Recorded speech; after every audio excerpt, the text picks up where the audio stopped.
Hallelujah. एक Punjabi hallelujah हो जाए जोर से, हालेलुया।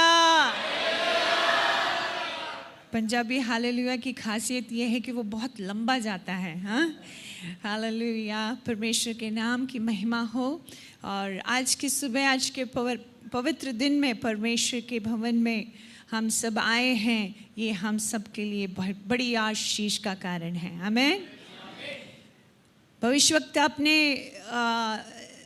वचनों को जब परमेश्वर की ओर से बोल रहा था तो कहने लगा कि सचमुच में हम मिट नहीं गए, ये उसकी, बोलिए अगर सच में ऐसा है तो बोलिए, मुंह खोलकर बोलिए, हम मिट नहीं गए, ये उसकी।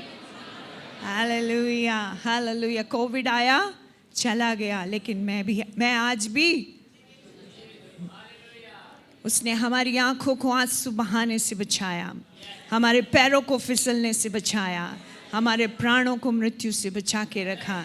इससे ज़्यादा और क्या चाहिए उसका धन्यवाद करने के लिए, उसकी स्तुति करने के लिए। हालेलुया। जब हम उसके भवन में आते हैं तो मुंह को बंद ना रखें। हम यहाँ पर पास्टर से मिलने नहीं आए हैं, मिलना है उनसे, उनका आदर करना है, उनके साथ खड़े होना है, लेकिन हम यहाँ पर किस लिए आए हैं? हालेलुया, उस राजाधिराज की आराधना करने के लिए आए हैं जो सारी आराधना के योग्य परमेश्वर है। मैं प्रभु का धन्यवाद करती हूँ एक सुंदर अवसर के लिए जो मेरे जीवन में मुझे मिला कि मैं आप लोगों के बीच में आ सकूँ। पिछले 2 दिन अलग अलग सभाओं में आप लोगों ने मुझे मौका दिया और परमेश्वर के वचन से बांटने में प्रभु ने मेरी मदद की। मैं आशा करती हूँ कि प्रभु ने आपसे बात की है, आपने आशीष पाई है। मैं पूछना चाहूँगी, आप में से कितने जन हैं जो आज मुझे पहली बार सुन रहे हैं?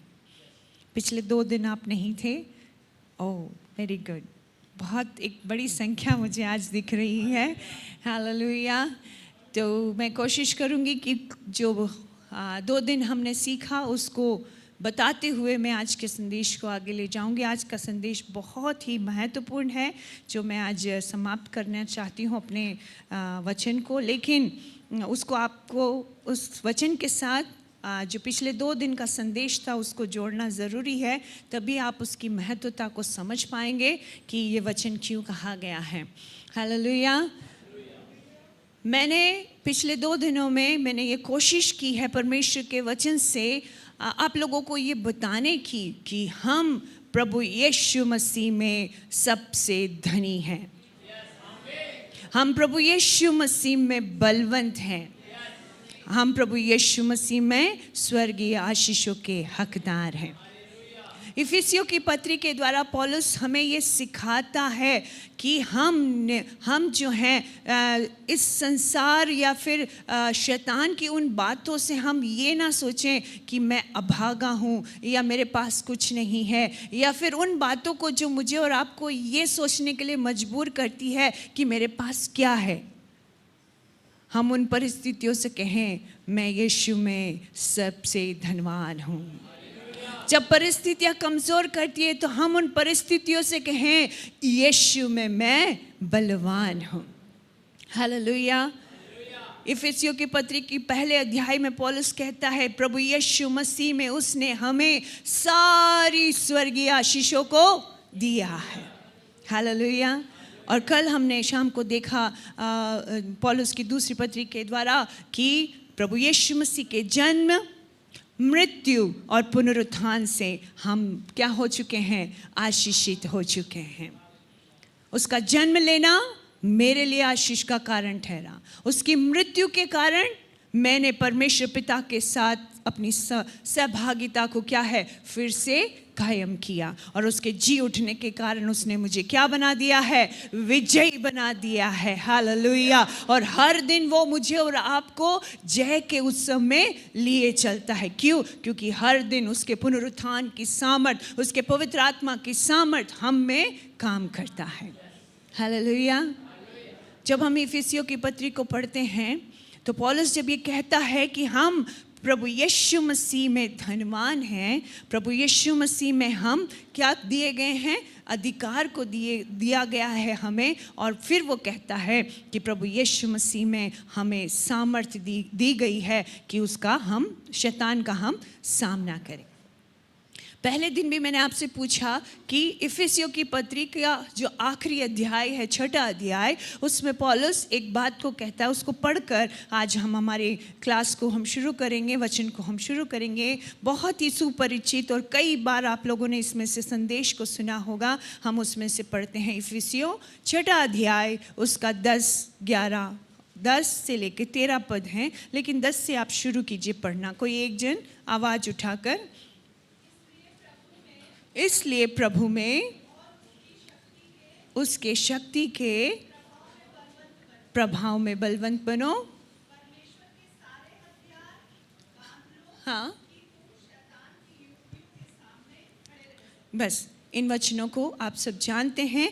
और जो पहली बार इस पद को पढ़ रहे हैं, आप नोट करके रखिए, घर पर जाकर इसका मनन ज़रूर कीजिएगा। ठीक है, हम जानते हैं इफिसियों की पत्री पौलुस इफिसुस की कलीसिया को लिखकर कलीसिया को उत्साहित कर रहा है कि तुम क्या करो। हाँ, पहले अध्याय से लेकर 5वें अध्याय तक वो मसीह में हमारे जो स्थान है, मसीह में जो हमारा अधिकार है, मसीह में जो हमारा सामर्थ्य है, उन बातों को समझाने के बाद इस 6ठे अध्याय में आते हुए कह रहा है, इसलिए प्रभु में और उसके शक्ति के प्रभाव में, हालेलुया हालेलुया। क्यों बनना है? उसके आगे वो क्या कहता है? परमेश्वर के सारे हथियार। हाँ, बस बस बस।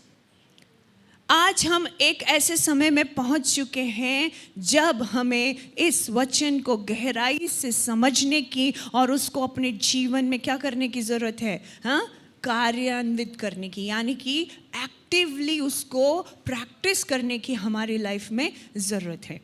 जैसे मैंने पहले दिन भी कहा, कलीसिया अभी ये प्रचार करना कि प्रभु तुझे धन देगा, प्रभु तुझे गाड़ी देगा, बंगला देगा, ये सब क्या है? कलीसिया का प्रचार करने का विषय नहीं है। कलीसिया क्या कहे कि यीशु ही परमेश्वर है। वो मनुष्य रूप में इस पृथ्वी पर आया, उसने मनुष्य जाति के लिए उद्धार के मार्ग को अपनी मृत्यु के द्वारा खोला, लेकिन आज पुनरुत्थान की सामर्थ जिसने उसे मुर्दों में से जी उठाया, आज वो अपनी कलीसिया में उसी सामर्थ के द्वारा क्या कर रहा है? नाश होने वालों को बचाना चाहता है। आज कलीसिया यीशु के पुनरुत्थान की गवाही बनकर खड़ा होना चाहिए। हालेलुया। इन बातों को हमने पिछले दिनों में देखा था। आज जब हम इस भाग में आए हैं, इफिसियों की पत्री 6ठे अध्याय में जब हम आए, पौलुस कह रहा है परमेश्वर में और उसके शक्ति के प्रभाव में। उसकी शक्ति के बारे में हमने पिछले दिनों में हमने पढ़ा था कि उसके पुनरुत्थान की सामर्थ्य क्या है, उसकी शक्ति की महत्वता क्या है, वो हम पिछले दिनों में देख चुके हैं। आप लोग जो आज पहली बार सुन रहे हैं, जो आपके आसपास बैठे हैं, उन्होंने पिछले दिनों में जो सुना, उनसे पूछना कि बताइए क्या था वो प्रचार, कहाँ से बोला था, क्या बोला था। आप ज़रूर पूछिए ताकि उनका भी रिवाइज हो जाए और आपको भी पता चले कि क्या प्रचार किया गया था। तो मैंने एक प्रश्न पूछा कि शैतान हमारे खिलाफ क्यों खड़ा होता है? पूछा था मैंने। हाँ, क्यों? क्योंकि हम प्रभु में आ गए, बस इसीलिए। हाँ, आइए हम जल्दी से कुछ पदों को पढ़ेंगे। इफिसियों की पत्री आपको अच्छे से याद हो जानी चाहिए। मेरे साथ निकालिए 4था अध्याय, इफिसियों की पत्री को खुला रखिए, उसका 4था अध्याय, उसका पहला वचन। जल्दी से कोई पढ़िए। सब लोग अपनी बाइबल खुले रखिए ताकि जिसको जो मिल रहा है जल्दी जल्दी पढ़े। 4 का 1।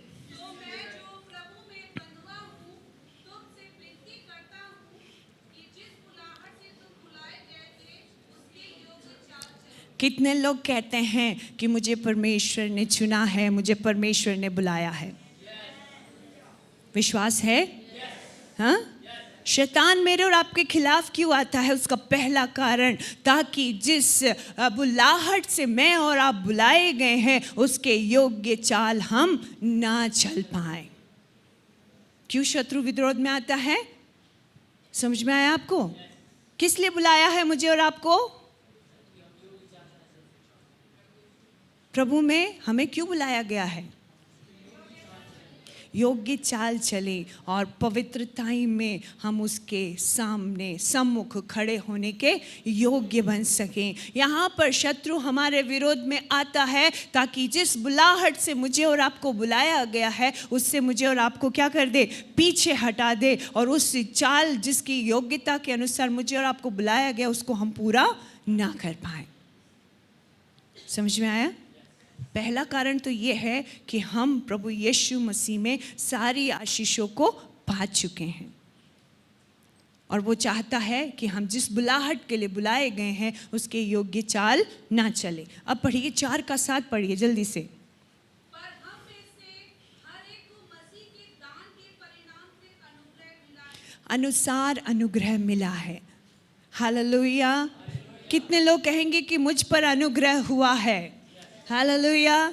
और जब हम जिंदगी के सफ़र में जब आगे बढ़ते हैं, हमारे जीवन में जब अलग अलग परिस्थितियां आती है, कभी ऊंचाई, कभी गहराई, चढ़ाई और बहुत सारी लहरें जब हमारे जीवन में आती हैं, तो हमें लगता है कि कुछ भी नहीं हुआ है, हम अकेले हैं, हम खो चुके हैं, हम नष्ट हो चुके हैं। हम उस अनुग्रह को क्या कर जाते हैं? भूल जाते हैं। ये क्यों होता है? क्योंकि शत्रु हमारे जीवन में काम करता है। वो कान में डालेगा कि कुछ नहीं है, कुछ नहीं है, कुछ नहीं है। हालेलुया। पौलुस जब बीमार हुआ, या फिर जब वो कहता है कि मेरे शरीर में एक कांटा चुभवाया गया, और जिसके लिए मैंने 3 बार प्रभु से प्रार्थना की कि प्रभु इस कांटे को मेरे शरीर से दूर कर दे, तो परमेश्वर ने क्या कहा? मेरा अनुग्रह तेरे लिए काफ़ी है। हालेलुया। उसका अनुग्रह जो है ना वो बहुत है, वो काफ़ी है। अगर उसका अनुग्रह हमारे जीवन में है तो हम किसी भी परिस्थिति में गिरेंगे नहीं। ये शत्रु जानता है, इसलिए वो क्या करेगा? उस अनुग्रह के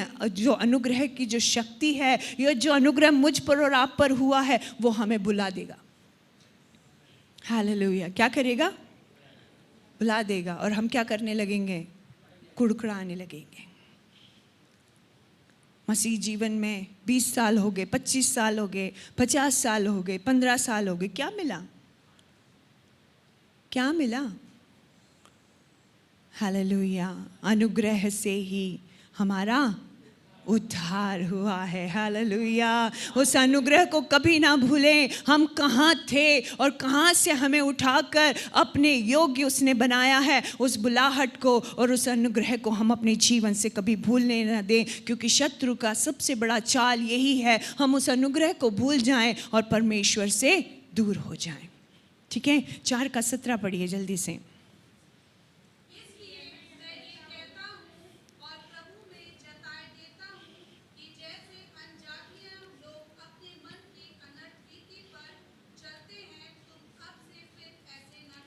शत्रु क्या चाहता है?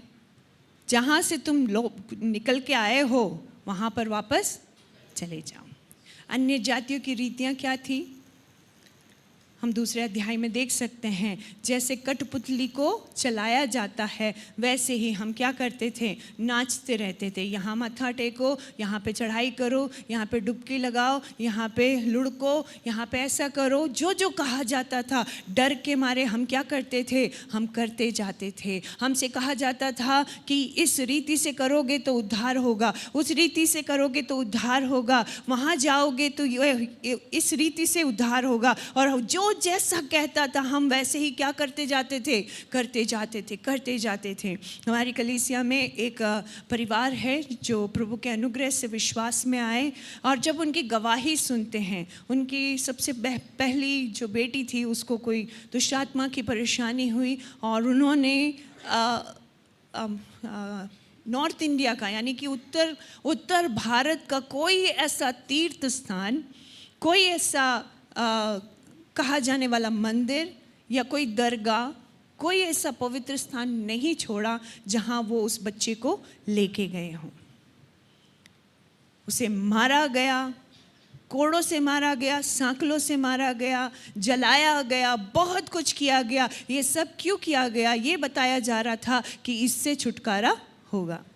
एक जगह जाते हैं, वहाँ पे उस रीति से हुआ, और वहाँ पे जब कुछ दिनों का थोड़ा सा लगा कि कुछ हुआ है, फिर से शुरू, अगले स्थान पे जाएंगे तो वो कुछ और कहेंगे। यानी कि कठपुतली की तरह वो नाचते रहे। और शत्रु क्या चाहता है? हम ऐसे ही बंधे रहें। इसीलिए वो क्या नहीं करेगा? मुझे और आपको प्रभु में बढ़ने नहीं देगा। वो युक्तियां करेगा, वो चाल चलेगा, ताकि हम अन्य जातियों की रीति पर चलते जाएं।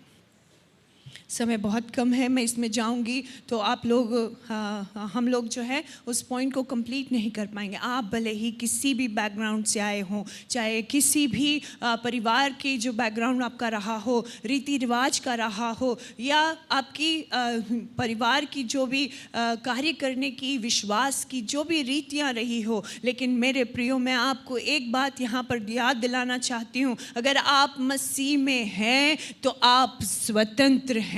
किसी भी रीति को अपने ऊपर ना रहने दें। किसी भी जो चाल चलन या जो कुरीतियां हम करते आए थे, उसको अब अपने जीवन में ना रहने दें। हालेलुया।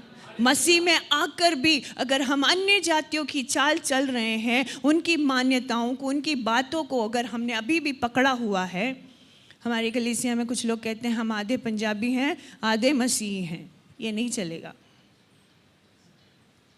ये नहीं चलेगा। कोई भी व्यक्ति दो स्वामियों की सेवा करेगा तो क्या होगा? एक को खुश रखेगा, दूसरे को खुश। हालेलुया। हम दो नावों में सवारी करने के लिए बुलाए नहीं गए हैं। अगर सत्य को जाना है तो सत्य आपको पूर्ण रीति से स्वतंत्र करेगा, चाहे वो कुछ भी क्यों ना हो। हालेलुया। अगर आप इन वचनों को अगर हम एक एक करके पढ़ने लगेंगे, बहुत समय लगेगा, लेकिन फिर भी पढ़ना ज़रूरी है कि शत्रु हमारे खिलाफ काम क्यों करता है। 4 का 17 हमने पढ़ा, 5 का 1 पढ़ें। हाँ, परमेश्वर का अनुकरण करो। ये एक मसीह जीवन की सबसे महत्वपूर्ण बात है। हम प्रभु में आ गए, उसने हमें बुलाया, उसने हमें चुना, उसने हमें अलग कर दिया। अब मेरी चाल कैसी होनी चाहिए? नहीं, किसके समान? मसीह का अनुकरण करते हुए। हमने किसको देखकर आगे बढ़ना है? मसीह को। जैसे वो पिता का आज्ञाकारी था, जैसे वो पिता के कार्य के प्रति विश्वास योग्य था, एक मनुष्य होते हुए भी वो पाप रहित रहा, परमेश्वर पिता के प्रति आज्ञाकारी रहा। उसने मृत्यु को, यहाँ तक कि क्रूस की मृत्यु को भी सहा। किस लिए? पिता की महिमा के लिए। तो प्रभु का वचन चाहता है कि मैं और आप भी क्या करें? मसीह का अनुकरण करें। और शैतान क्या करेगा? शाहरुख खान अच्छा है, हैं?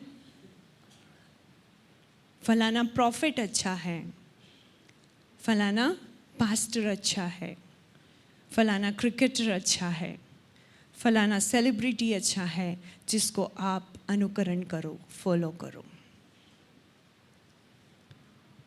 मैं नहीं पूछूंगी कि आप किसको फॉलो करते हैं, पर एक ही बात कहूंगी, मूर्ति पूजा ना करना। हालेलुया। क्या ये मूर्ति पूजा है? हैं? क्या ये मूर्ति पूजा है? है। परमेश्वर से भी ऊपर, परमेश्वर से भी बढ़कर अगर आपके जीवन में कोई है जिसको आप अनुकरण करते हैं, या जिसको आपने स्थान दे रखा, चाहे वो कोई अपोस्टल, प्रॉफिट, कोई भी क्यों ना हो, अगर आपने स्थान दिया है तो आप अभी भी मूर्ति पूजा में है। और परमेश्वर चाहता है कि हम मनुष्यों का अनुकरण ना करें, बल्कि किसका अनुकरण करें? यीशु का। जैसे छोटे बच्चे को जब हम चल के जाते हैं तो वो देखता है पापा किधर जा रहे हैं, मम्मा किधर जा रही है, वो क्या कर रहे हैं, किस तरीके से कर रहे हैं। आपने देखा होगा घर में जब बच्चे होते हैं, बहुत ही छोटे, जब बोलना शुरू करते हैं तो उनको पता है कि ये मोबाइल फ़ोन है, ये वो क्या करेंगे? उनको पता है कि उसको यहाँ लगाना है। पता है, देखा ना आपने? कहाँ से देखा? उन्हें नहीं पता कि वो क्यों करते हैं, क्या करते हैं, लेकिन उन्होंने क्या किया है, अपने माँ बाप को देखा है। आज मेरी और आपकी आंखें किस पर लगी होनी चाहिए? यीशु पर लगी होनी चाहिए। अगर वो इस संसार में एक साधारण मनुष्य के रूप में आकर एक पाप रहित और आज्ञाकारी जीवन जी सकता है, तो वो चाहता है कि मैं और आप भी कैसे जिएं, उसके अनुसार, उसके जैसा। इसीलिए फिलिपियों की पत्री में पौलुस कहता है कि हमारे अंदर, हमारे जीवन में यीशु मसीह जैसा स्वभाव हो। ओके, क्या कहता है फिलिपियों की पत्री में? दूसरे अध्याय में आपने पढ़ा है, हमारा स्वभाव कैसा हो। हाँ, यहाँ पर भी पौलुस यही कह रहा है, हम यीशु के स्वभाव में ना बढ़ें, इसके लिए शत्रु क्या करता है? मेरे और आपके खिलाफ क्या करता है? चालाकियाँ करता है, युक्तियाँ करता है, ताकि हम उसके अनुसार अपने जीवन को ना बढ़ाएं। ठीक है, अगर आप लिख रहे हैं तो लिख लीजिए, क्योंकि सब पढ़ते जाएंगे, बहुत समय हो जाएगा। 4 अध्याय का 24वें पद में लिखा है, पुराने मनुष्यत्व को उतार कर एक नए मनुष्यत्व में बदलते जाओ। ये एक दिन में नहीं होने वाला है, एक दिन में हम नहीं बदल सकते, लेकिन प्रतिदिन हमें परमेश्वर के वचन में, पवित्र आत्मा की सामर्थ्य में अपने जीवन को क्या करना है? नया बनाना है, बदलते जाना है। रोमियो की पत्री में पौलुस कहता है, अब से जो मसीह में है वो नई सृष्टि है, देखो पुरानी बातें बीत गई है और अब सब कुछ नया हो गया है। ये बोलने से काफ़ी नहीं है, नया होना पड़ेगा। हालेलुया। यूहन्ना के सुसमाचार में यूहन्ना कहता है, वो सच्ची दाखलता है और हम उसकी डालियां हैं। अगर हम उसकी डालियां हैं तो क्या होगा? है वो सब बड़ा अच्छा लगता है, काट छाट होगी। क्या होगी? खत्म होने के लिए काट छाट होती है?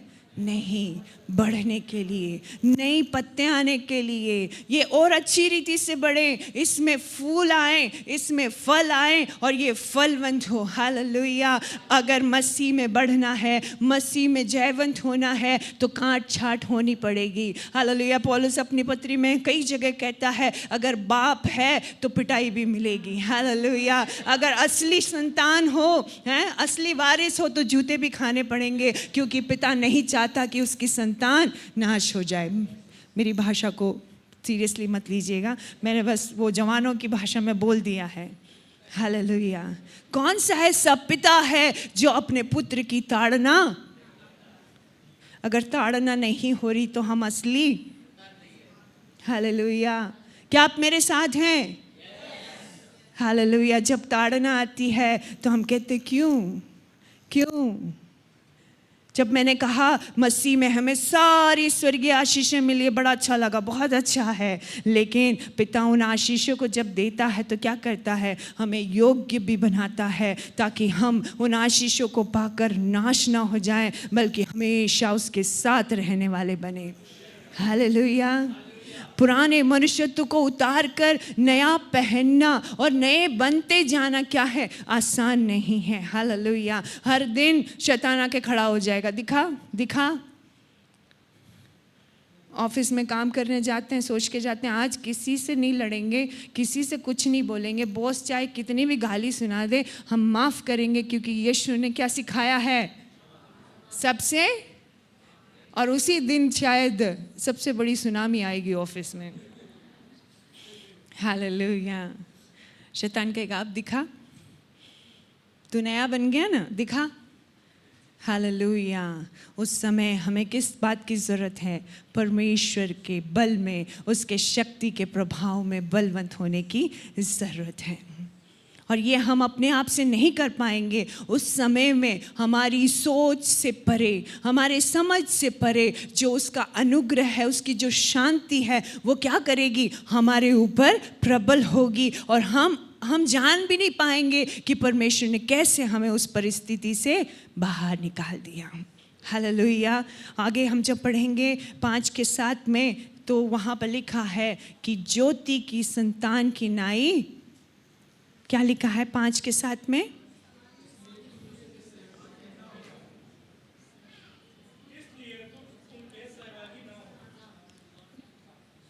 5 के साथ में ऐसे ही इतना ही लिखा हुआ है। हाँ,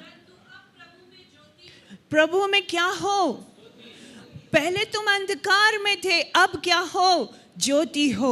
और हम यूहन्ना की पत्री में पढ़ते हैं, और पतरस भी हमें इस बात को याद दिलाता है कि अगर हम बुलाए गए हैं, अगर हम छुड़ाए गए हैं, अगर हम नियुक्त किए गए हैं, तो हमें कैसे चलना है? ज्योति की संतान की नाई चलना है। यीशु कहता है, मैं इस जगत की ज्योति हूँ और तुम इस जगत की क्या हो? तुम इस जगत की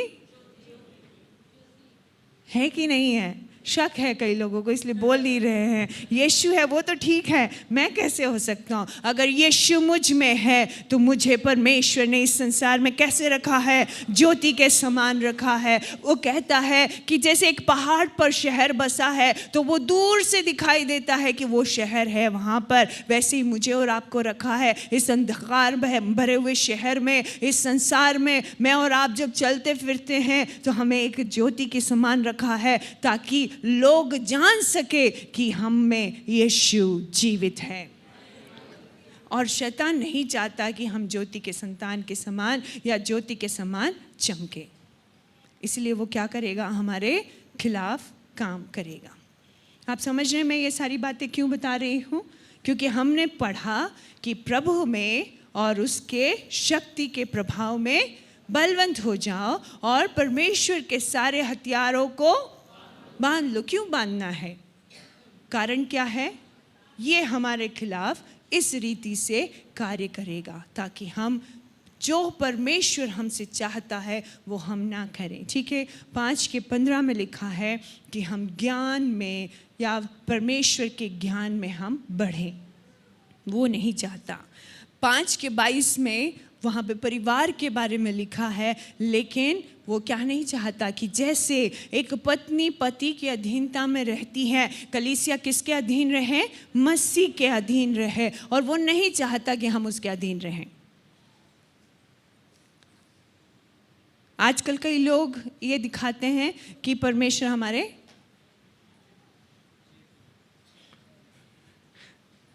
समझदार के लिए इशारा ही, यीशु से ऊपर अपने आप को दिखाते हैं। मेरे पास आओ, मैं तुम्हें चंगाई दूंगा। मेरे पास आओ, मैं तुम्हें विदेश भेजूंगा। मेरे पास आओ, मैं तुम्हारा ये कर दूंगा, वो कर दूंगा। हालेलुया। आप कौन हैं? एक श्वास मात्र। हालेलुया। जड़ जो तना है वो अपने आप पर घमंड ना करें। ये याद रखे कि जड़ है जो तुझे थामे हुए है। क्या मेरी इस बात को आप समझें? हम जो डालियां हैं, हम अपने आप पे क्या ना करें? घमंड ना करें कि मैं देखो कैसे फल फूल रहा हूँ या बढ़ रहा हूँ, बल्कि इस बात को याद रखें हम अपने आप में नहीं हैं, जड़ है जिसने हमें थामा हुआ है। Hallelujah, hallelujah. हमें ज्ञान में बढ़ना है, लेकिन वो नहीं चाहता कि हम बढ़ें। और 5:26 में लिखा है कि परमेश्वर चाहता है हम पवित्रता में बढ़ें, लेकिन वो नहीं बढ़ने देगा। शुरुआत से लेकर अभी तक परमेश्वर बार बार अपने लोगों को एक बात कहता है, पवित्र बनो। क्योंकि आदम को क्यों निकाला अदन वाटिका से? किसके कारण? पाप के कारण। कल हमने देखा कि परमेश्वर ने वो जो अलगाव मनुष्य और पिता परमेश्वर के बीच आया, उसको कैसे परमेश्वर ने यीशु मसीह के द्वारा उसे दूर किया। उन बातों को हमने सीखा। लेकिन यहाँ पर पौलुस कह रहा है, बता रहा है कि कलीसिया, एक विश्वासी, एक चुना हुआ व्यक्ति पवित्रता में ना जिए, उसके लिए शत्रु क्या करेगा? अपनी युक्तियों को डालता जाएगा। क्या आपने कहानी सुनी है कि एक राजकुमारी थी, और ये पुराने टाइम की कहानी है। जो बच्चे, जो जवान सुन रहे हैं कहेंगे ये राजाओं की कहानी कहाँ से लेके आ गई, पर सुनिए ज़रूर, ठीक है। तो एक राजकुमारी थी जिसको सोना बहुत पसंद था। भाई राजकुमारी है, सोना तो है ही घर में, फिर भी उसको क्या था? सोने से बहुत लगाव था। अब राजा जब उसकी उम्र विवाह की हुई तो राजा ने घोषणा की कि मेरी बेटी की से विवाह करने के लिए जो अपने आप को योग्य समझते हैं उनको राज दरबार में आना है। और वो क्या थी, जो राजकुमारी बहुत अच्छी धावक थी। धावक मतलब दौड़ने वाली, बहुत तेज़ दौड़ती थी, उसको कोई हरा नहीं सकता था। तो उन्होंने कहा जो इसको दौड़ में हरा देगा उसी से उसकी शादी होगी। बहुत लोगों ने कोशिश की, कोई भी उसको हरा नहीं पाया। तो एक बुद्धिमान व्यक्ति था, उसने सोचा कि मुझे कुछ और सोचना पड़ेगा, दौड़कर मैं इसको नहीं हरा सकता। तो उसने थोड़ा रिसर्च किया उसके बारे में और फिर उसने कहा राजा मैं तैयार हूँ उसके साथ दौड़ लगाने के लिए। दौड़ शुरू हुई। जैसे ही दौड़ शुरू हुई आधे रास्ते तक गए, वो पहुँची हुई थी बहुत आगे और ये भाई साहब यहाँ पर। उसने पूरी दम लगा के थोड़ा सा उसके पास पहुंचा और उसने क्या किया, सोने के जो कुछ आभूषण थे उसको उसके आगे फेंक दिया। जैसे ही उसने सोने को चमकते देखा, रुकी और उठकर क्या करने लगी, वो सारे आभूषण उठाकर पहनने लगी। तब तक ये कहाँ पहुंच गया, आगे।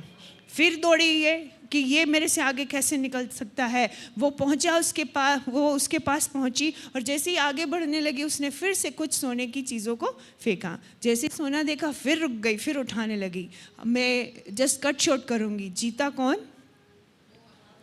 हालेलुया। पौलुस कहता है दौड़ में दौड़ते तो सभी हैं लेकिन जीतता एक ही है, इसलिए इस रीति से दौड़ो कि जीत को पाओ। हमारे मसीह जीवन में हमें हराने के लिए शत्रु या दुष्ट क्या करेगा, ऐसी लालच की चीज़ों को फेंकेगा, हमारे रास्ते में फेंकेगा, जिसको हम क्या करेंगे, पकड़ने लगेंगे और उस दौड़ से छूट जाएंगे जिसके लिए मुझे और आपको बुलाया है। पवित्रता के लिए जीने के लिए मुझे और आपको बुलाया है। लेकिन ऐसे रिलेशनशिप आएंगे, ऐसी मलिनता की बातें आएगी, ऐसे पाप की बातें आएगी और ऐसे लोग भी मिलेंगे जो कहेंगे कुछ नहीं होता, माफ़ी का समय चल रहा है, ग्रेस का समय चल रहा है, कुछ भी पाप करो और आके क्या बोल दो, प्रभु माफ़ कर देना, प्रभु तो दयालु है, माफ़ कर देगा। मेरे प्रिय धोखे में मत रहना।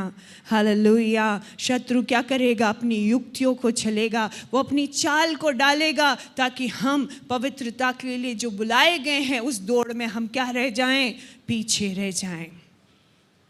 6:1 में हमें आज्ञाकारिता के लिए बुलाया है, उससे हम पीछे हट जाएं।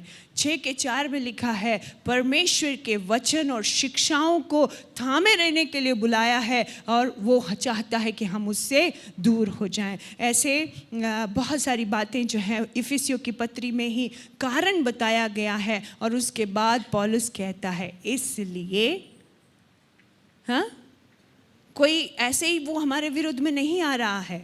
वो क्या चाहता है, हम निशाने तक ना पहुँचें। जिसकी कीमत यीशु ने चुकाई है वो कीमत बहुत बड़ी है। जिस बुलाहट से यीशु ने मुझे और आपको बुलाया है वो बुलाहट बहुत बड़ी है और शैतान चाहता है कि मुझे और आपको क्या करे, गिरा दे। जब उसने यीशु को नहीं छोड़ा, हाँ, जब यीशु सेवकाई करना शुरू किया तो पहुंच गया उसके पास, क्या करने के लिए, परीक्षा लेने, ये देखने के लिए कि कितने नंबर दे सकते हैं, नहीं, उसको गिराने के लिए। तो वो हमारे पास निश्चित रूप से आएगा ताकि हम यीशु की उस महिमा को जिसके लिए उसने हमें बुलाया है हम प्राप्त ना कर सकें। हालेलुया। आप इफिसियों की पत्री को बड़े ध्यान से पढ़िएगा तो आप समझ पाएंगे कि ऐसे बहुत से कारण हैं जिसके वजह से वो आखिरी अध्याय में कहता है इसलिए, बहुत सारे कारण हैं, इसलिए क्या करना है, प्रभु में और उसके शक्ति के प्रभाव में बलवंत बनो और सारे हथियारों को, हालेलुया। अब हथियार कहाँ इस्तेमाल होते हैं,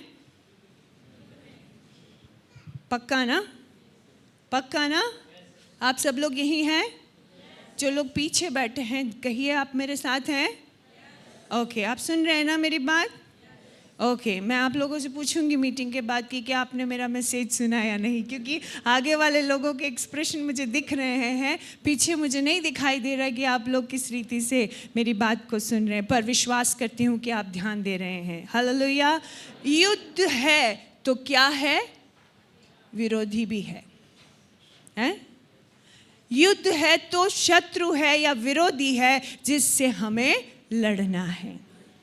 ठीक है ना? इस बात को तो हम बहुत बोलते हैं, हथियारों को पहन लो, सर पे टोप, जिलम, तलवार, जूते, बेल्ट, सब हम बोलते हैं, लेकिन लड़ना किससे है? हालेलुया। उस शत्रु को जानना भी बहुत ज़रूरी है। जैसे मैंने बताया कि वो इन कामों को मेरे और आपके खिलाफ कर रहा है ताकि हम जिसके लिए बुलाए गए हैं, जिस लक्ष्य के लिए बुलाए गए हैं, उससे हम चूक जाएं। इसलिए याद रखें कि हमारा विरोधी कौन है। अगर हम जानते हैं कि हमारा विरोधी कौन है तो हम लड़ाई भी उसी रीति से लड़ेंगे, है ना? रोमियो की पत्री 13 अध्याय उसके 12 पद में ये वचन लिखा हुआ है कि जो हथियार मुझे और आपको दिए गए हैं वो क्या है? 13 का 12, रोमियो 13 का 12 क्या लिखा है? हमें जो हथियार दिए गए हैं,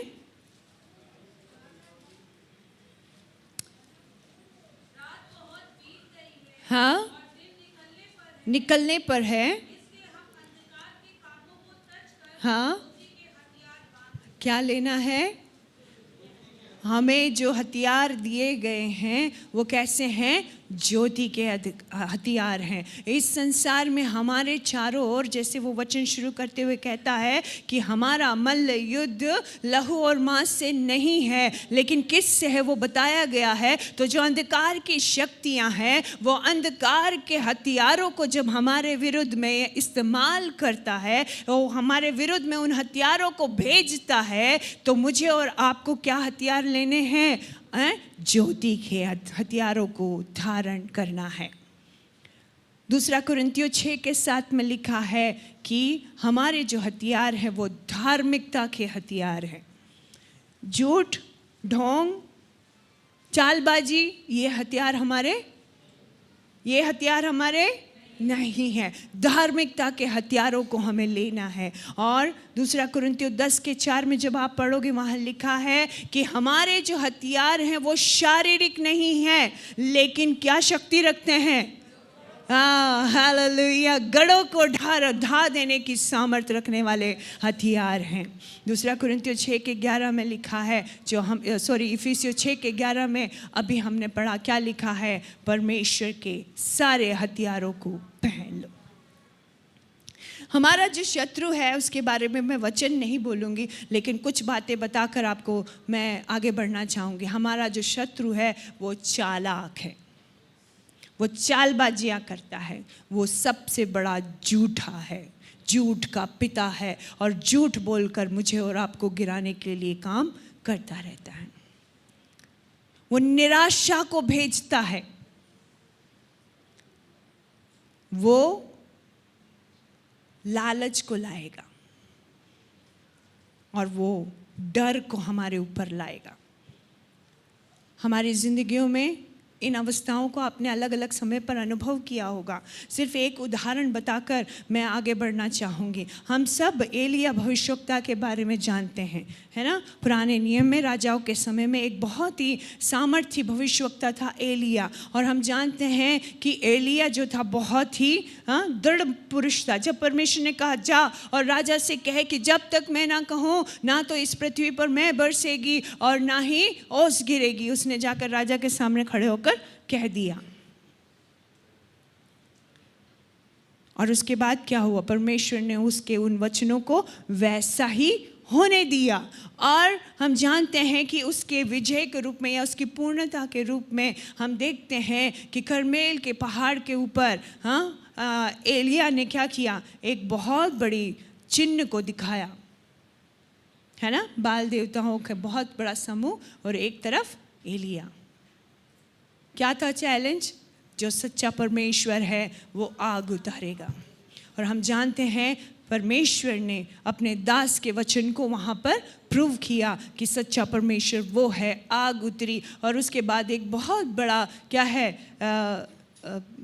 बहुत बड़ा युद्ध समझ लिया, जिसमें एलिया ने कईयों को मार डाला जो परमेश्वर की ओर नहीं थे। अब उसके बाद एलिया को क्या करना चाहिए था? क्या करना चाहिए था? क्या उसे डरने की ज़रूरत थी? लेकिन क्या हुआ? रानी ने हुक्म दिया, कल इसी समय तेरा सर तेरे धड़ से अलग कर दिया जाएगा। और एलिया क्या कर रहा है? क्या कर रहा है?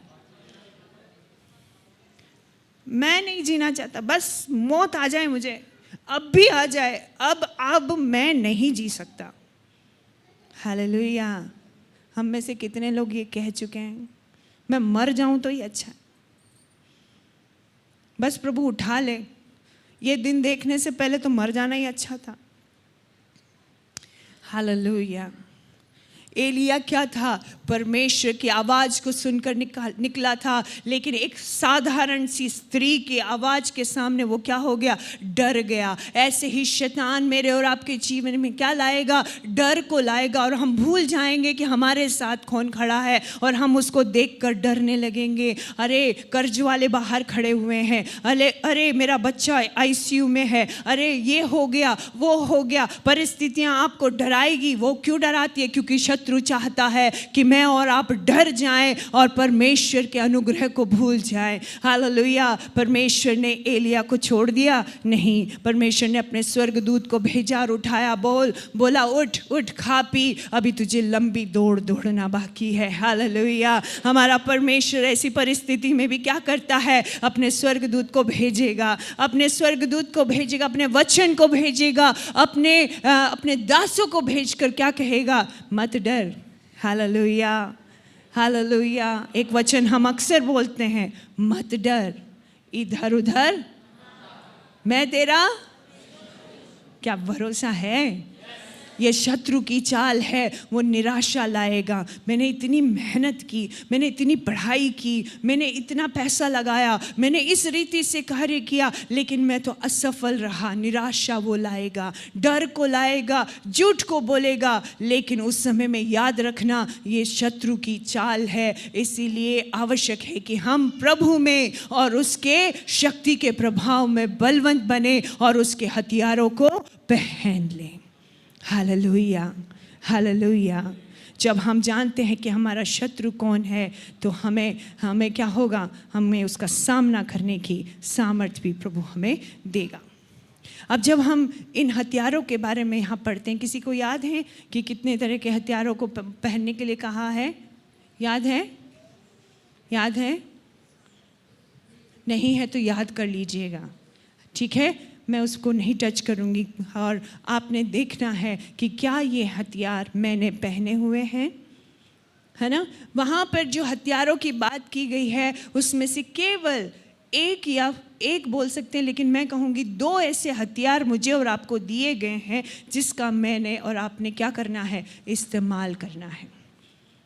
किस चीज़ के लिए? लड़ने के लिए। बाकी अपने आप को सुरक्षित रखने के लिए उनको पहनना है, लेकिन सामना करने के लिए 2 हथियारों को हमने क्या करना है? इस्तेमाल करना है। क्या है? पहला, परमेश्वर का वचन, जो कि तलवार है। तलवार क्या काम करती है?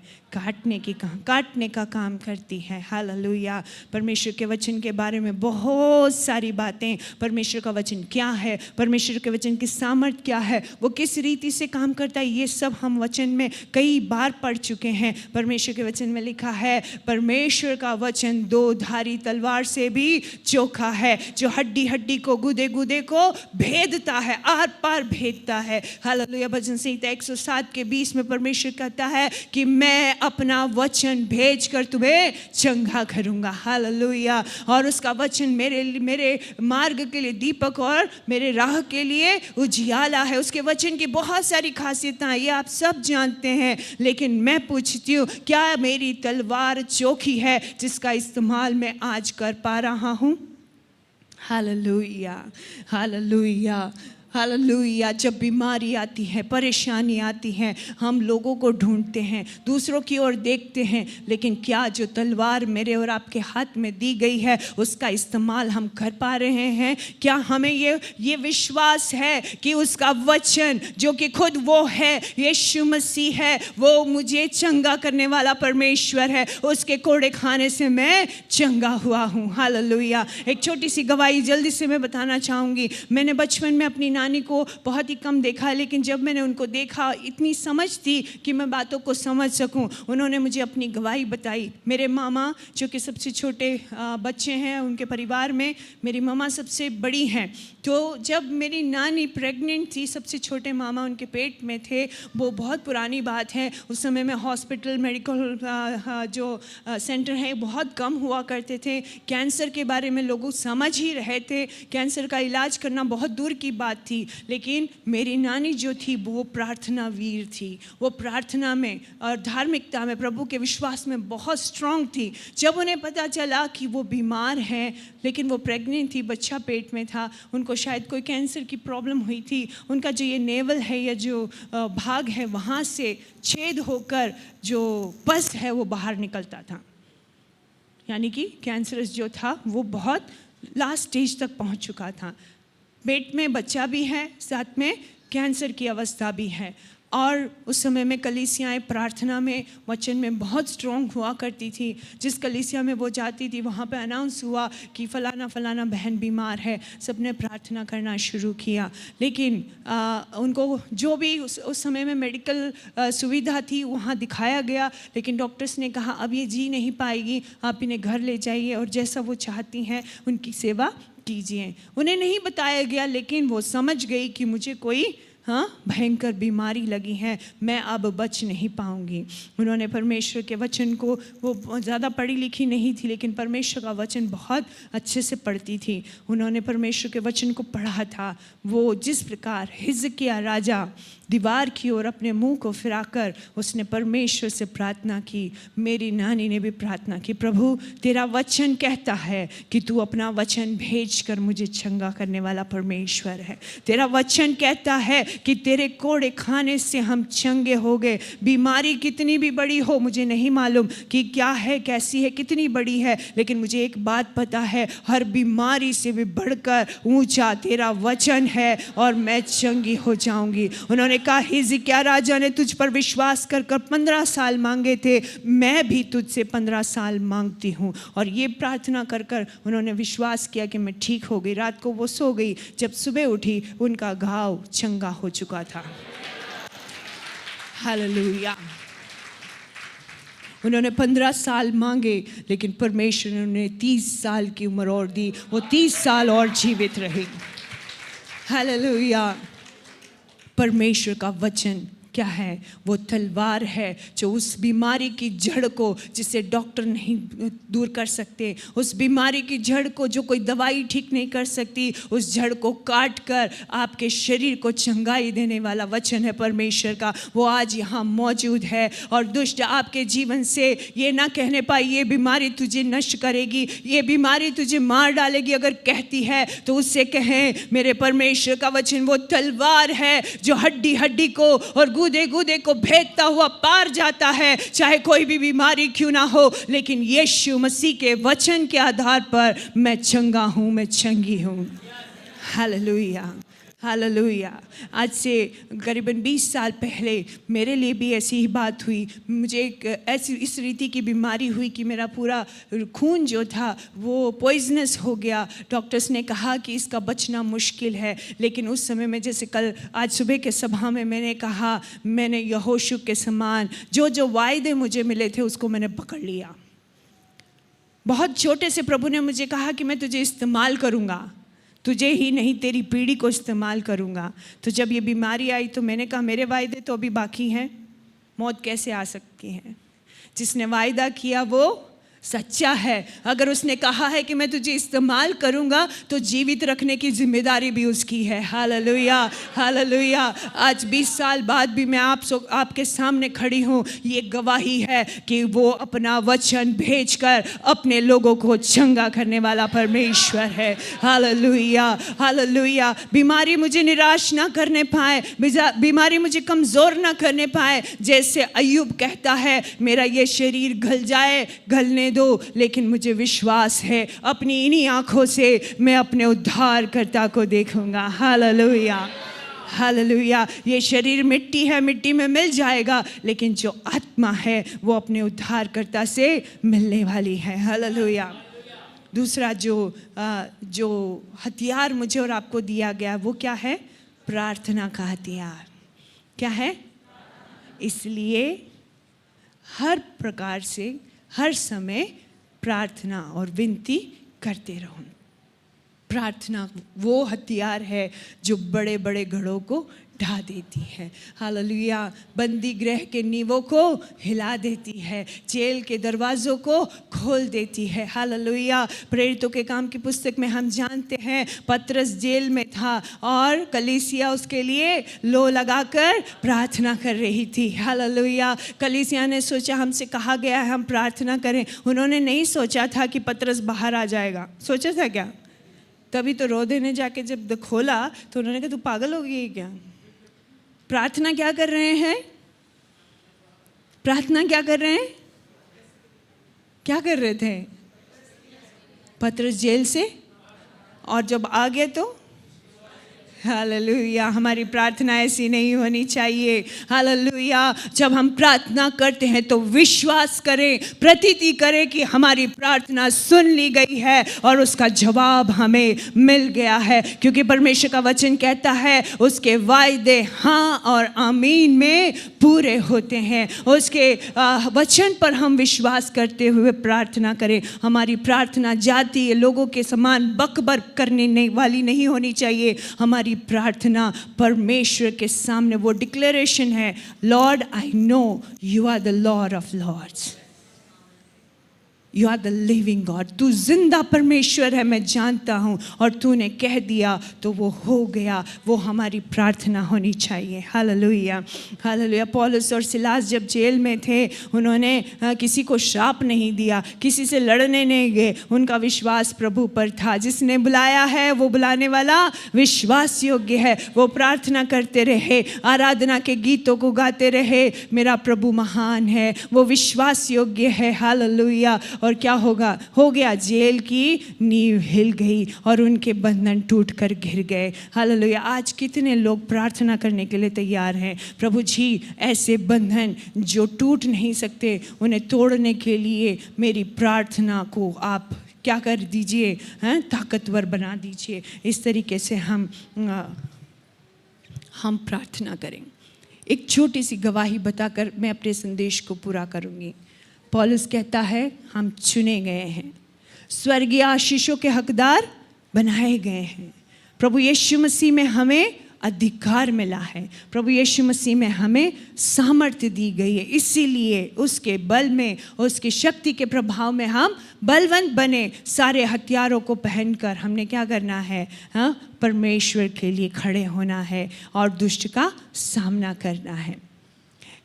एक बार की बात है, ये सच्ची घटना है। केरला में एक बार एक साधारण सा विश्वासी जो था वो अपने काम को कर शाम को जब अपने घर की ओर जा रहा था, बहुत तेज़ बारिश होने लगी और वो जो है चल कर भी नहीं जा पा रहा था। बहुत तेज़ बारिश के कारण उसे रुकना पड़ा। तो जब उसने आसपास देखा तो कोई ऐसी जगह नहीं थी जहाँ पर वो खड़ा हो सके थोड़ी देर के लिए। तो वहाँ देखा एक मंदिर के बाहर, वहाँ पे केरला में इस तरीके से मंदिर बनाया जाता है कि मंदिर अंदर होता है और उसका पूरा आंगन और बाहर का जो द्वार होता है उसके ऊपर भी एक इस तरीके की छत बनाई जाती है जहाँ पर थोड़ी सी छाँव होती है। तो उसने देखा यार ये जगह है, खड़े हो जाते। वो वहाँ पर उसकी छाँव में खड़ा हो गया और क्या करने लगा? प्रार्थना करने लगा। प्रभु धन्यवाद, आज दिन भर आपने मुझे संभाला। धन्यवाद प्रभु जी, आपने मेरे परिवार को सुरक्षित रखा। साधारण सा विश्वासी है, कोई ज़्यादा थियोलॉजी नहीं आती, प्रचार करना नहीं आता, लेकिन इतना पता है कि परमेश्वर सच्चा है, प्रार्थना सुनने वाला परमेश्वर है। वो वहाँ खड़ा होकर प्रार्थना करता रहा, सब बातों के लिए प्रभु का धन्यवाद करता रहा। तो थोड़ी देर में वो उस मंदिर का जो पुजारी था वो वहाँ पर आके पूछता है कि भाई तू कौन है? तो वो डर गया कि भाई कुछ गलती कर दी क्या मैंने? तो बोला कि भाई साहब माफ़ कीजिएगा, मैं क्या कर रहा हूँ, बारिश से बचने के लिए यहाँ खड़ा हूँ। बोले नहीं, तू बता तू है कौन? भाई मैं कौन हूँ? उसने अपना नाम बताया। बोले नहीं, तू है कौन? वो परेशान हो गया, भाई ये क्या जानना चाह रहा है कि मैं कौन हूँ, मैं कौन हूँ? बोले कि क्या बात है भाई साहब, आप ऐसे क्यों पूछ रहे हैं? तो उसने कहा कि पिछले कई सालों से जिस शक्ति की आराधना मैं करता हूँ और उस शक्ति को मैं अलग अलग स्थानों पर अलग अलग उद्देश्य के लिए भेजता हूँ और वो शक्ति यहाँ पर वास करती है। आज शाम को घंटों से मैं उपासना कर रहा हूँ और उस शक्ति को कह रहा हूँ कि फलाने के घर में जाकर ये कर। तो वो शक्ति कह रही है मैं निकलने की कोशिश तो कर रही हूँ लेकिन दरवाजे पे कोई खड़ा है।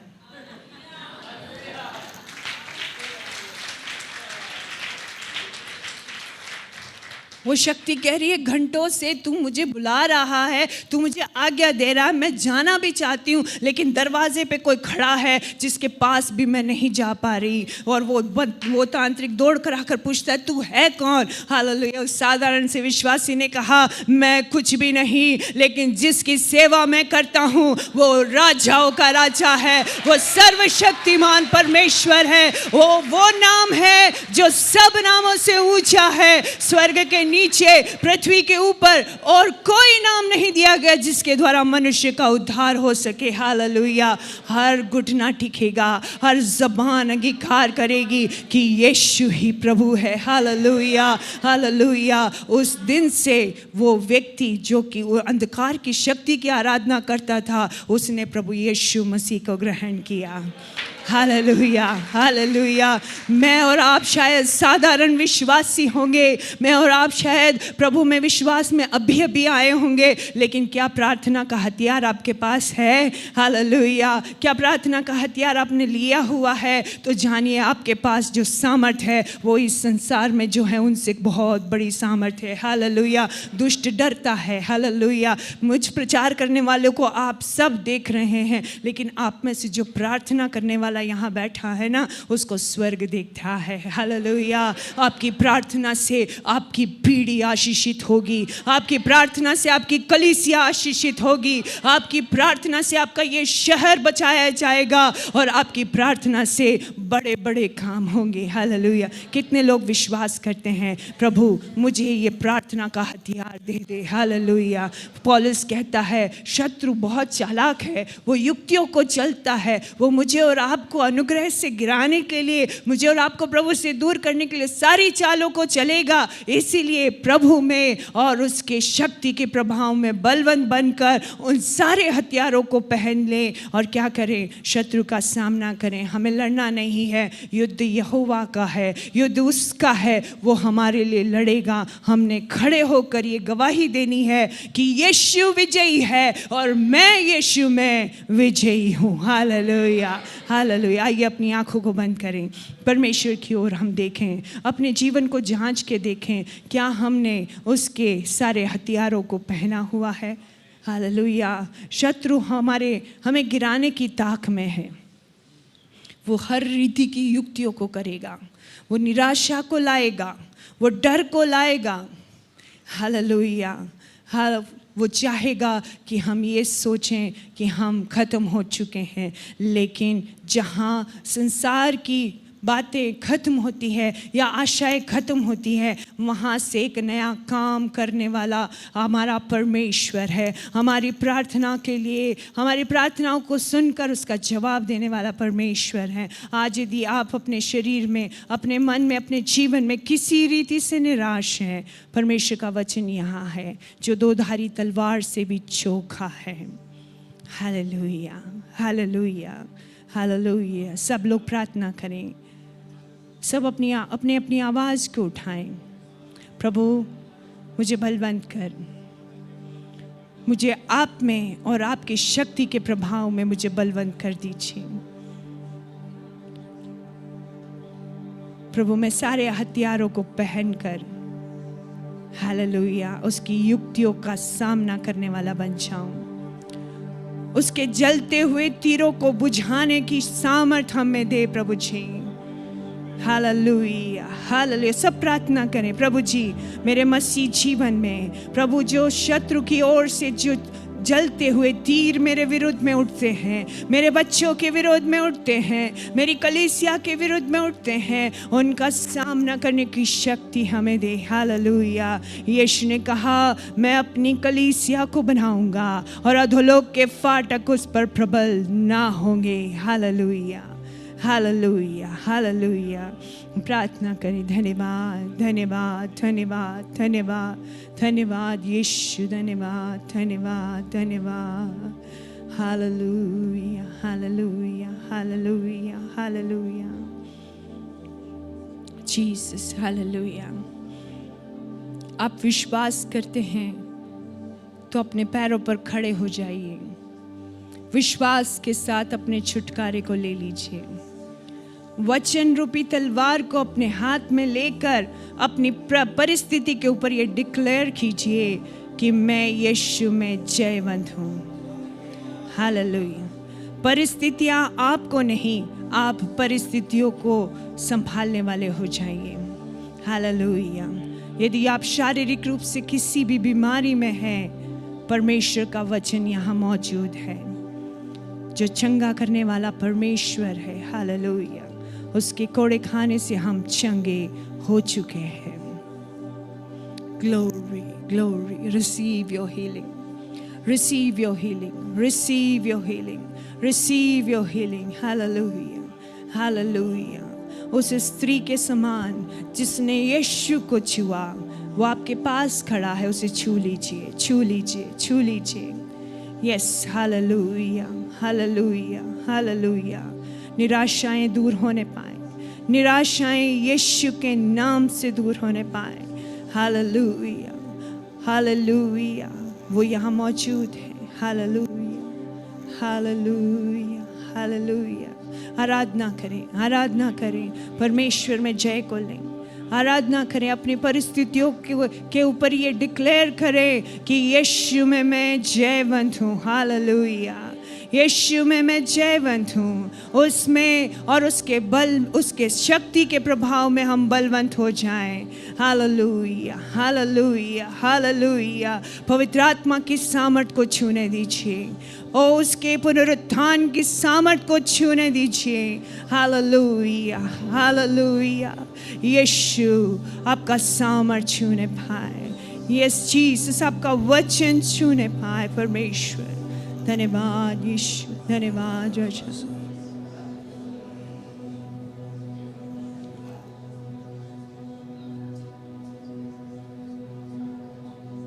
अपने मुंह को खोलकर प्रार्थना कीजिए।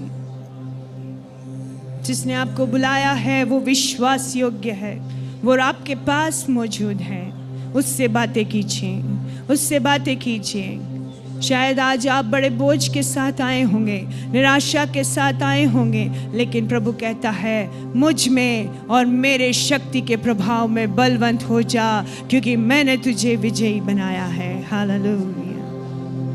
तेरे कोड़े खाने से मिली चंगाई, खून के वसीले से पाऊं शिफा, सूली पर घाव ने बख्शी मेरी जिंदगी, कोई बीमारी अब न सके।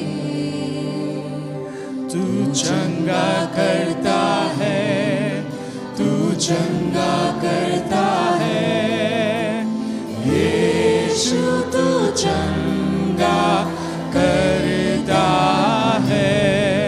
तू जीवन देता है, तू जीवन देता है, यीशु तू जीवन देता है।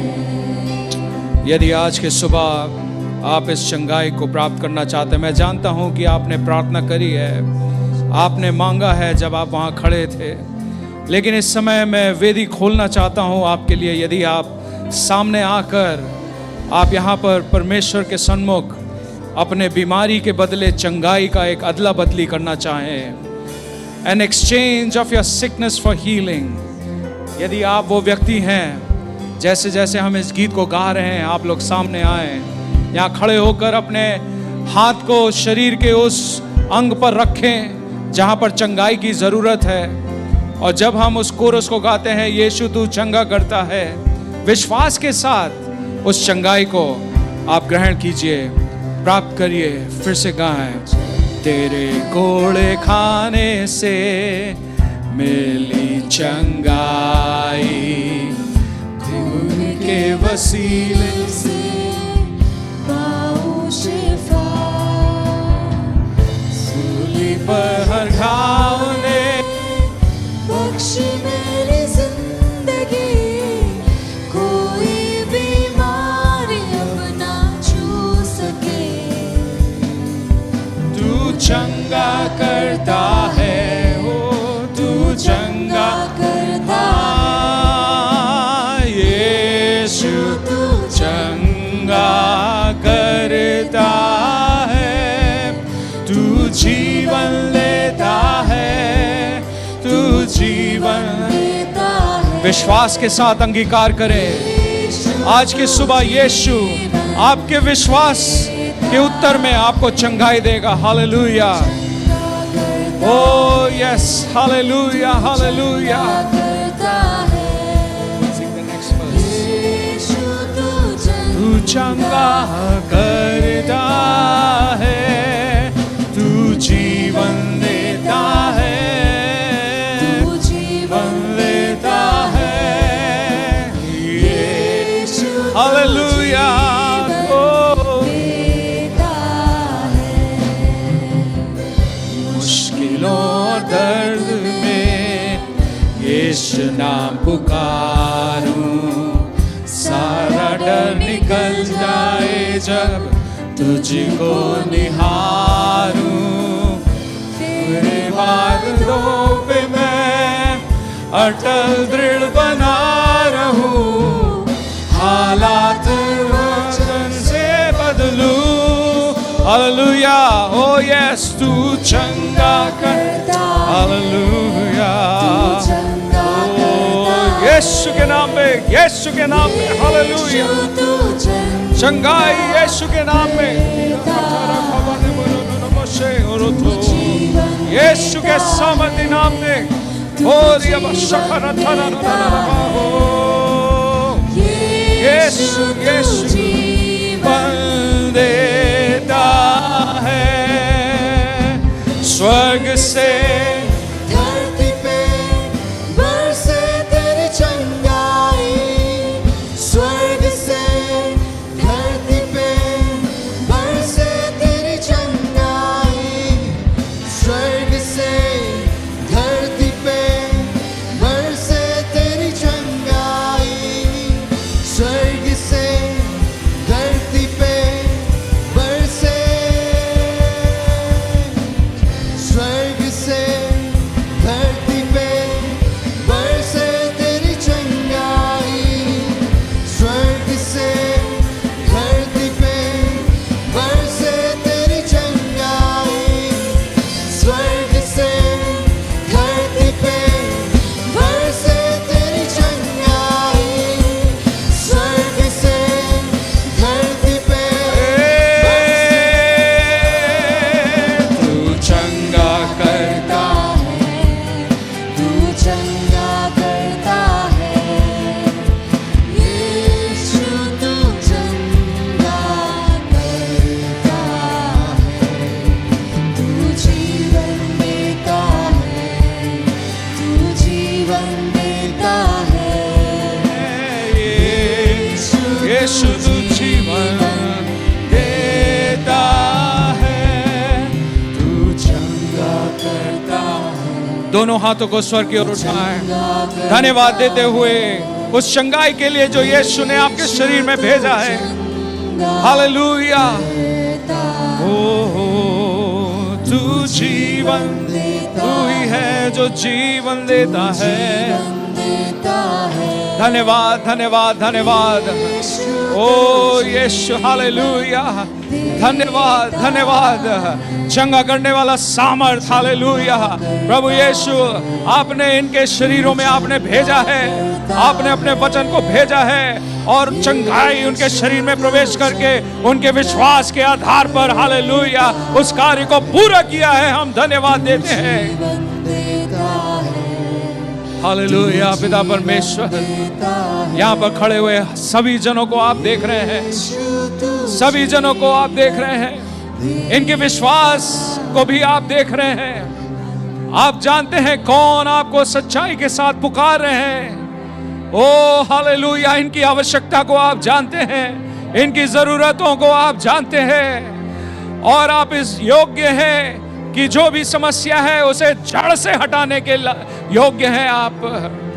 प्रभु जी, डॉक्टर बहुत सीमित हैं, वे सलाह दे सकते हैं, दवा दे सकते हैं, लेकिन जड़ से खत्म करने के लिए और परमानेंट रीति से समाप्त करने के लिए केवल आप ही योग्य हैं। और इसीलिए हम आपके पास आए हैं, आपके चरणों पर आए हैं, क्योंकि आप ही हैं जो पूर्ण चंगाई दे सकते हैं। धन्यवाद, हालेलुया, हालेलुया, हालेलुया। ओ हालेलुया। यदि आपका विश्वास है कि यीशु मसीह ने आपको चंगाई दे दी है, तो वे विश्वास के द्वारा उसे धन्यवाद दें। उसे कहिए, धन्यवाद प्रभु, आपने चंगाई दी है। हो सकता है शरीर में मैं अभी अनुभव ना करूं, लेकिन विश्वास के द्वारा मैं उस चंगाई को ग्रहण करता हूं, ग्रहण करती हूं, उस चंगाई को अपने शरीर में ग्रहण करती हूं और निश्चय ही मेरे विश्वास के आधार पर उस चंगाई को शरीर में प्रकट होते हुए मैं देखूंगा, मैं देखूंगा। Hallelujah, hallelujah. धन्यवाद देते हैं। धन्यवाद प्रभु यीशु, धन्यवाद, धन्यवाद, धन्यवाद। Hallelujah, hallelujah. तू जीवन देता है, तू जीवन देता है, यीशु तू जीवन देता है। हालेलुया। ओ यीशु धन्यवाद, यीशु यीशु धन्यवाद, यीशु धन्यवाद, धन्यवाद, धन्यवाद। आपने अपने वचन के द्वारा हमसे बातचीत करी है, आपने अपने दिल की बात हम तक पहुंचाई है। वो आज आपने जो हमारे लिए रखा था, अपने दासी के द्वारा आपने हम तक पहुंचाया है। हम धन्यवाद देते हैं कि आपने हमसे बातें करी हैं। Hallelujah, hallelujah. धन्य हो प्रभु यीशु, धन्य हो, धन्य हो। आपने इन प्रियजनों को छुआ है, भले ही अपने शरीर में अभी ना देखे हो, लेकिन वो कार्य आपने किया है, आपने चंगाई भेजी है। और प्रभु, जितना जल्दी ये अपने मन में विश्वास कर ले, उतनी जल्दी वो अपने शरीर में अनुभव करेंगे, उस चंगाई को अनुभव करेंगे। हालेलुया, धन्यवाद देते हैं। जब आप लोग यहाँ से अपने स्थानों पे वापस लौटते हैं तो हर कदम कहिए, यीशु चंगाई के लिए धन्यवाद, चंगा करने के लिए धन्यवाद, छुटकारा देने के लिए धन्यवाद। धन्यवाद कि आपने मेरी प्रार्थना सुनी है, मेरी प्रार्थना व्यर्थ में नहीं गई है। इन शब्दों को बोलते हुए आप अपने स्थानों पे जा सकते हैं। यहाँ पर जितने लोग अभी आए हैं, अभी सभा समाप्त नहीं हुई है, बस 5 मिनट और लेकर हम समाप्त करेंगे। मैं चाहूँगा कि हम एक और प्रार्थना करें आज के दिन। हमारे इस सभा में एक परिवार काफ़ी समय से जुड़ी हुई है इस कलीसिया से, और उस परिवार से एक बेटी यहाँ लखनऊ छोड़कर जा रही हैं अपने आगे की पढ़ाई के लिए। तो आज लखनऊ में उनका आखिरी रविवार है, तो मैं चाहता हूँ कि कलीसिया प्रार्थना के साथ उसे भेजे। तो मैं चाहूँगा यदि हेप्सिबा आप सामने आए जल्दी से, बहुत जल्दी से आए, हम लोग प्रेयर करेंगे आपके लिए।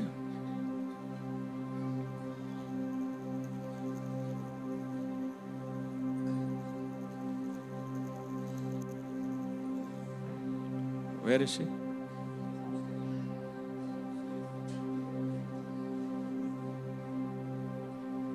Okay.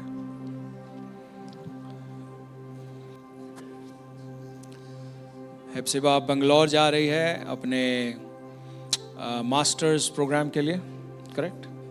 Bachelors BSc in psychology, and Christ university से इस प्रोग्राम को करने जा रही है। प्रभु यीशु से बहुत प्रेम करती हैं, ऐसे परिवार में पली बड़ी हैं जिन्होंने अपने आप को ऐसे लोगों के मध्य में सेवा करने के लिए समर्पित किया है जो आप और मैं शायद नहीं कर पाएंगे। मैं चाहूँगा एक दिन आप में से कुछ लोगों को इनके उस संस्था में ले जाएं जहाँ पर ये सेवा करते हैं। मैं वर्णन भी नहीं कर सकता हूँ,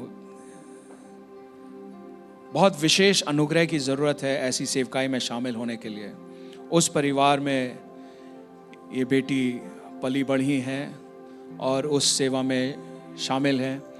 अब प्रभु की योजना में वो वहाँ पर जा रही हैं, अद्भुत रीति से उसका एडमिशन भी हुआ है और प्रभु का धन्यवाद हो कि उस शिक्षा को प्राप्त करके वो जब आगे भविष्य के लिए जब प्रार्थना मांगे तो प्रभु स्पष्ट करे कि ये कहाँ पर अपने आप को दें। सो मैं चाहूँगा कि हम इस बिटिया के लिए प्रार्थना करें। कम हेप्सिबा, मैं चाहूँगा हमारे युवा विभाग से कुछ 3-4 बेटियाँ भी आएँ साथ में, पास्टर महेंद्र भी आएँ, हम लोग प्रार्थना करेंगे हेप्सिबा के लिए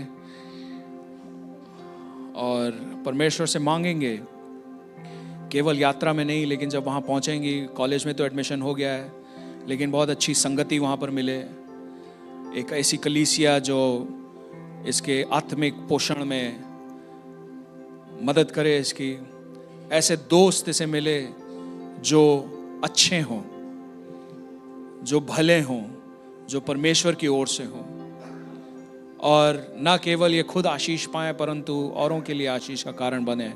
हाँ, साथ में पढ़ाई में परमेश्वर मदद करें ज़रूर, ये सब तो प्रार्थनाएं करेंगे, लेकिन उससे बढ़कर मेरा ख्याल ये है कि ये बातें ज़्यादा ज़रूरी हैं। So the spiritual fellowship, godly company is what will define you when you are there. सो हम लोग प्रार्थना करेंगे। मैं चाहूँगा कि हम अपने हाथों को इनकी ओर बढ़ाएं और हम प्रार्थना करें। पिता परमेश्वर, हम धन्यवाद देते हैं इस बेटी हेप्सिबा के लिए। प्रभु, आप अपने योजना के अनुसार अपने समय में आपने अनुमति दी कि वो इस वर्ष में बंगलौर इस क्राइस्ट यूनिवर्सिटी में एडमिशन प्राप्त करे ग्रेजुएशन प्रोग्राम के लिए प्रभु साइकोलॉजी में, जिससे प्रभु वो अपने आप को और तैयार कर सके आगे के और भविष्य के लिए जहाँ पर वो आपकी सेवा में अपने आप को उपलब्ध कराना चाहती हैं। हम धन्यवाद देते हैं उस हृदय के लिए जो इसके अंदर पाई जाती है, इनकी गवाहियों के लिए, कहानियों के लिए प्रभु जो आप आज तक लिखते आ रहे हैं। धन्यवाद देता हूँ प्रभु आपके कार्य हेप्सिबा के जीवन में। और अब जबकि प्रभु इस सप्ताह में वो यात्रा करने जा रही हैं, आपकी उपस्थिति इसके संग रहे, सुरक्षित रीति से वहाँ पर पहुँचने पाए और जो भी वहाँ पर प्रभु प्रवेश करते समय फॉर्मेलिटीज़ होनी है उन सब में मदद करिए। लेकिन मेरी प्रार्थना ये प्रभु उसके पढ़ाई के संग संग जिसमें भी हम आपकी मदद मांगते हैं, होने दे प्रभु जी कि उसका ध्यान इस बात की ओर जाए कि कौन सा वो उचित फेलोशिप या कलीसिया होगी जहाँ पर आप चाहेंगे कि ये जुड़े, ताकि उस कलीसिया में जुड़कर प्रभु आत्मिक पोषण ना केवल प्राप्त करे परंतु आत्मिक लोगों की अगुवाई और प्रभु जी उनकी सलाह, उनके सहभागिता के द्वारा प्रभु जी और मार्गदर्शन जो दैवीय लोगों के द्वारा उपलब्ध है वो भी ये प्राप्त करने पाए, ना केवल ये आशीष पाए परंतु ये औरों के लिए आशीष का कारण बनने पाए। प्रभु जी पिता परमेश्वर उस विभाग में अच्छे मित्र मिलने पाए, ये मेरी प्रार्थना है, ताकि ये अच्छी संगति से घिरे रहे प्रभु जी। और प्रभु होने दे कि इसकी संगति के द्वारा ये केवल अपने आप को भलाई और भले कामों में उपलब्ध करे प्रभु जी। किसी भी रीति से व्यर्थ बातों में अपना समय वेस्ट ना करे प्रभु, ये हमारी प्रार्थना है। इसे सुरक्षित रखें, आवश्यकताओं को पूरा करें प्रभु जी। हम धन्यवाद देते हैं कि यहाँ तक आपने विश्वास योग्यता तक पहुँचाया है, इस स्तर तक पहुँचाया है प्रभु कि ये गवाहियों से भरी हुई है। हम धन्यवाद देते हैं पिता परमेश्वर, इसका भविष्य भी आपने रचा है, और यदि ये आपके दिखाए हुए मार्ग पर चलती रहे तो फिर वो भविष्य जो समृद्धि की ओर ले जाती है प्रभु, और जो विजयी जीवन की ओर ले जाती है प्रभु, आप उसकी मदद करोगे। हालेलुया। हर प्रकार की चुनौती और संघर्ष के समय में होने दे ये आप पर निर्भर होकर आगे बढ़े, ऐसे कठिन समयों का सामना करने पाए आपके नाम में प्रभु जी।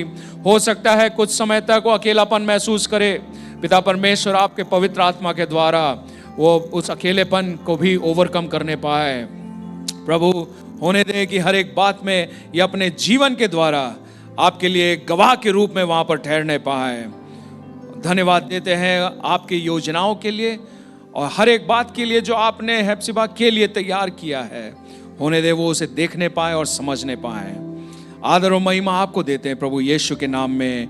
आमीन, amen, hallelujah, praise the lord, God bless हेप्सिबा।